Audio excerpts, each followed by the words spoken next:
আজ আমি আপনাদের জন্য সবার প্রিয় একটা রেসিপি নিয়ে চলে এসেছি। বাই দ্য ওয়ে, আমি আপনাদের Trisha and welcome to my channel Trisha's tasty ট্রিটে। আর আজকে আমি বানাচ্ছি খুব সহজে তৈরি হওয়া দই বড়ার রেসিপি। তাহলে চলুন শুরু করা যাক। খুব সহজে দই বড়া বানানোর জন্য প্রথমেই একটা বোলের মধ্যে দিয়ে দিচ্ছি 1 কাপ মতো বিউলির ডাল। এবার জল দিয়ে ডালটাকে আমরা প্রথমে 2 থেকে 3 বার ধুয়ে তারপরে 6 থেকে 7 ঘন্টার জন্য ডালটাকে আমরা ভিজিয়ে রাখবো। দেখুন 6 থেকে 7 ঘন্টার মতো ডালটাকে আমরা ভিজিয়ে রেখেছিলাম আর ডালটা কিন্তু অনেকটা ফুলে গেছে। এবার এটাকে একটা ভালো করে পেস্ট বানিয়ে নেব। এবার এই ডালের বাটাটার মধ্যে আমি দিচ্ছি স্বাদ মতো নুন, দেবো 1/2 চামচ মতো গোটা জিরে, দেবো 1/2 চামচ মতো গোটা মৌরি। এবার এটাকে পরিষ্কার হাত দিয়ে খুব ভালো করে আমরা ফেটিয়ে নেব। ডালটা যতটা ভালো করে ফেটাবেন বড়াগুলো কিন্তু ততটাই ফুলবে আর বাইরেটা ক্রিস্পি আর ভেতরটা নরম হবে। দেখুন ডালটা কিন্তু আমাদের ভালো করে ফেটানো হয়ে গেছে। চলুন এবার দই বড়াগুলোকে বানিয়ে নেওয়া যাক। তার জন্য এবার কড়াইয়ের মধ্যে আমি দিয়ে দিচ্ছি বেশ কিছুটা সাদা তেল। তেলটাকে আমরা খুব ভালো করে গরম করে নেব। এবার এর মধ্যে আমি একটু বড় বড় করেই বড়াগুলোকে দিয়ে দিচ্ছি।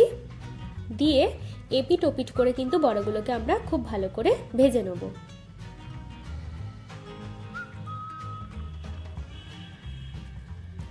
দেখুন বড়াগুলো কিন্তু একদম লাল লাল করে ভেজে নিয়েছি। এবার তেলটাকে ঝরিয়ে আমি একটা প্লেটের মধ্যে বড়াগুলোকে তুলে রাখবো।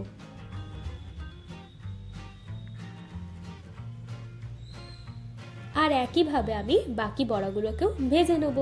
দেখুন ডালটা এতটা ভালোই ফেটানো হয়েছে যে বড়াগুলো কিন্তু তেলে দেওয়ার সাথে সাথেই ফুলে উঠছে।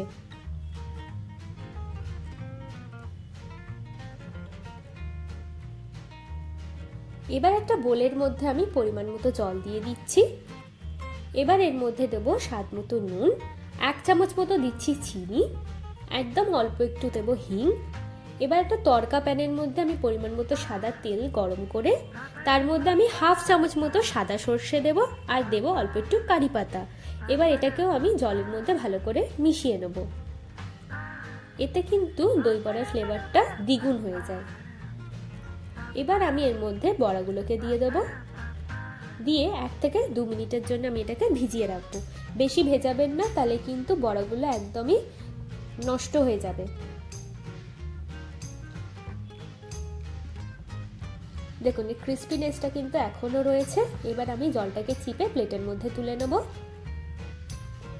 আচ্ছা, এখানে আমি 500 টক দই নিয়ে নিয়েছি। এবার এর মধ্যে আমি 2 থেকে 3 চামচ মতো দেব চিনি আর দিয়ে দিচ্ছি অল্প একটু নুন। এবার এটাকে আমরা খুব ভালো করে ফেটিয়ে নেব যতক্ষণ না পর্যন্ত আমাদের চিনিটা ভালো করে গলে যাচ্ছে।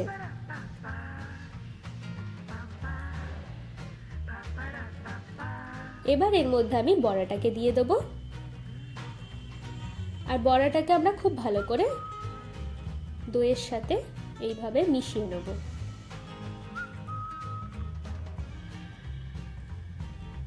চলুন এবার এটাকে আমরা সার্ভ করে নিই। এবার প্লেটের মধ্যে আমি দই বড়াটাকে দিয়ে ওপর থেকে দিয়ে দেবো টক দই, দিয়ে দেবো তেঁতুলের চাটনি আর দিয়ে দেবো গ্রিন চাটনি আর দেবো স্বাদ মতো নুন আর দিচ্ছি ভাজা মশলা। আপনারাও যদি এই তেঁতুলের চাটনি, গ্রিন চাটনি আর ভাজা মশলার রেসিপি দেখতে চান তাহলে ডেসক্রিপশন বক্সে লিংক দেওয়া আছে, আপনারা গিয়ে অবশ্যই চেক করে নেবেন। চলুন এবার এটাকে আমরা সার্ভ করে নিই। আমার ভিডিওটি যদি আপনাদের ভালো লেগে থাকে তাহলে প্লিজ একটি লাইক করবেন, প্রচুর শেয়ার করবেন আর এরকম আরও ভিডিও পেতে আমার চ্যানেলটিকে সাবস্ক্রাইব করবেন। টাটা।